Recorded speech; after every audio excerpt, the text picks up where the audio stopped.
Okay, I thought you might like it if we did a worked example of this, because it's not always easy to see the first time you do it. And I mean, if you just got given this, a situation where you've got a bike wheel, the wheel has a radius of 0.311, you'll get told that the person rolls it a total distance of 2 meters, and to find the angular displacement, your initial instinct might be, well, where's the rotational motion in this? And this is something that that should be obvious when you think about it, but it might not be obvious at first. But let's say we roll this wheel. So as it moves along, here's our point there. As it moves along, this point comes down, touches the ground, goes back up. You can see that the point is rotating, or I hope you can. That probably wasn't the best explanation in the world. But we roll the wheel a certain distance. That means this point goes round a circle a certain number of times. And the good news is that we can find the relationship between distance and angular displacement very, very easily. And I hope very much that some of you are already kind of thinking about the effect of the circumference on this. So you can see R determines how big the wheel is, and as we roll it, the amount of times, the angle we go round will depend on how big it is. And it turns out, luckily for us, it turns out that D, the distance, is equal to the radius times the angle. Now, in this particular case, we know D, so we're going to write down what we know. D is 2 meters. This wheel travels a total distance of 2 meters. We know R, 0.311 meters, and we're looking for theta.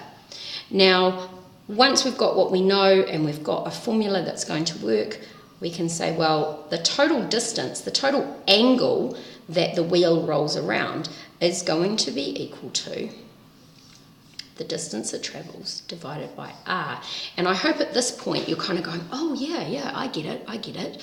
This distance here, we can see effectively how many times we go around the circle in that distance. That's what we're saying, that's the angle. We can see how many times the wheel rotates. Let's say it was a really short distance. The wheel might only rotate a little bit, like less than 1 full revolution. Maybe it only rotates 30 degrees. Maybe you only get this much travelled. In this case, it's 2 meters. It's going to be bigger than 30 degrees. So it's going to be 2.0 divided by 0.311. And I've just realised I didn't bring a calculator. But I'm going to pretend I've written the correct answer in there because I don't have a calculator, and I'll get a calculator before I know the next example. But you can see I've used some simple maths to find an angle, remembering this is an angle in radians. And I hope very much that you all remember from maths how many radians there are in a circle. There are 2 pi radians in a circle. So when we work it out, let's say we get an answer that's, I don't know, 6.27.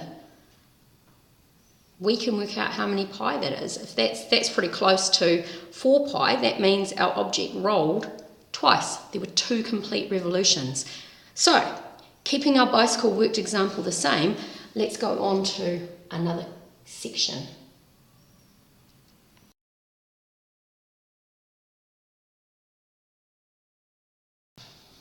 Alright, and we're back with our second part, where now we find out, well, it takes our person 1.2 seconds to cover this distance. How fast is the thing spinning? What's its angular velocity? So how quickly is it rotating? And the good news for us is that there's 2 ways to do that.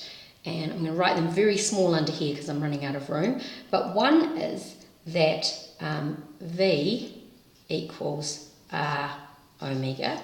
That is, if we knew how fast its velocity was, which we could work out if we wanted to, we would be able to use that to find how fast it's turning or rolling. The other one is we can use that omega equals theta over t. Okay, you can't see the t, but it's there.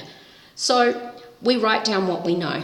We know that our angle from the first one was 6.43 radians, because I went and got a calculator while I was setting this up, and we know that t, the time it took to do that, was 1.2 seconds. So we're going to use our formula, omega equals the change in the angle divided by the time. Now, if we wanted to, we could instead work out the speed, that is the speed of the point moving along the ground, and work it out from there. And occasionally there'll be situations where we would use V equals R omega, but not today. We're going to use this one here, which is 6.43 divided by 1.2, and that works out to be 5.35 radians per second. All right, let's follow this to its logical conclusion.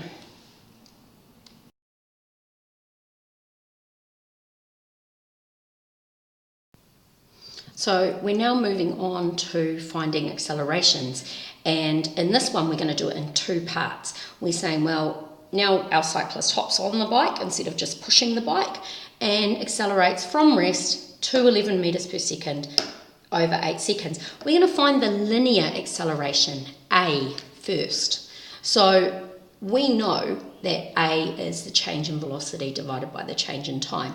So in our case, we're really lucky. We know the change in velocity is 11 meters per second, and we know that our person takes 8 seconds to do it, and we can work out A is going to be 11 divided by 8, and okay, I've put my calculator away again.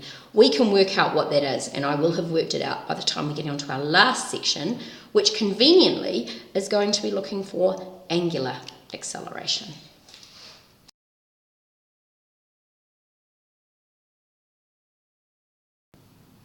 So now we're going to follow this to its last conclusion, where we find the angular acceleration of the wheel. Now I hope you notice that these last two parts, part C and part D, we've mentally divided in our heads the movement of the bicycle, which is linear, so the bicycle goes from point A to point B using translational motion. So that whole system of the bike goes from here to here, that's going to be translational. And we're saying, well, that's separate from the wheel. The wheel is turning around its own pivot point. The wheel is undergoing rotational motion. So we're going to use this and work out the angular acceleration of the wheel. Now, just as we did in parts A and B, you would have noticed that there was a handy-dandy formula that connected between the two. There's one for us as well. We know A, and I worked that out when I was gone, A is 1.34 meters per second squared. That's how much our cyclist is accelerating over those first 8 seconds. We know R of the wheel is still 0.311 meters. That hasn't changed. We still know that. And now we're going to say, well, A equals alpha, our angular acceleration. Alpha equals 1.34 divided by 0.311, and that happens to work out to be, and I can just fit it on, 4.42 radians per second squared. All right, so I hope you found this really simple example useful for just getting your head around how you think about these scenarios. Okay, we're going to do some more in class, so don't panic if you didn't get it just yet.